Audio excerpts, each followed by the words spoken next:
वल्लरी प्रकाशनाच्या आजच्या शेवंती या प्रातिनिधिक काव्यसंग्रहाच्या प्रकाशनामध्ये तुमच्या सर्वांचं स्वागत करते.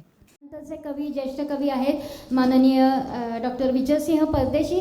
अतिशय उमदं व्यक्तिमत्व आणि खूप यथार्थ कविता सादर करतात. त्यांना विनंती आहे की त्यांनी त्यांची कविता सादर करावी. नेहमीपेक्षा वेगळी कविता आहे. अवयवदान.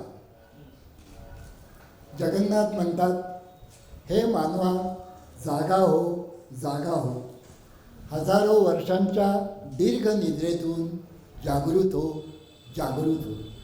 विज्ञानाच्या साहाय्याने तू अणुबॉम्ब बनविलेस, विज्ञानाच्या साहाय्याने तू अणुबॉम्ब बनविलेस. पण मी दिलेली कवच कुंडले अर्थात त्वचा कशी बनवणार, त्वचा कशी बनवणार. शास्त्राच्या मदतीने मोटर म्हणजे पंप तू बनविलेस, परंतु शरीरात रक्ताभिसरण करणारे हृदय तू कसे बनविणार, तू कसे बनविणार. विविध प्रकारचे वॉटर प्युरिफायर तू बनविलेस, पण रक्त स्वच्छ करणारी किडनी तू कशी बनविणार, तू कशी बनविणार.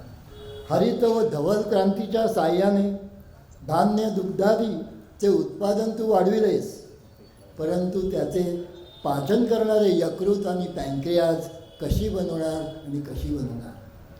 भिंगांच्या साहाय्याने दुर्बीण तू बनविलीस, भिंगांच्या साहाय्याने दुर्बीण तू बनविलीस, परंतु मी दिलेले डोळे म्हणजे नेत्र कसे बनविणार, कसे बनविणार. विविध अंगांनी गुणांनी युक्त असे हे बहुमोल शरीर केवळ आत्मा गेल्याने नष्ट करू नकोस, जाळू नकोस किंवा पुरू नकोस. सत्ययुगात ऋषी दधीची, कलियुगाच्या अंतिम पर्वात जगन्नाथ सूत या महामानवांचे ऐक.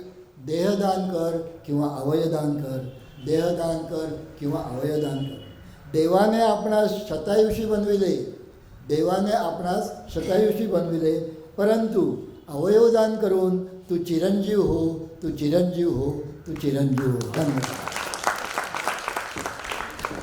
सरांना विनंती आहे की त्यांनी परदेशी सरांचा सन्मान करावा.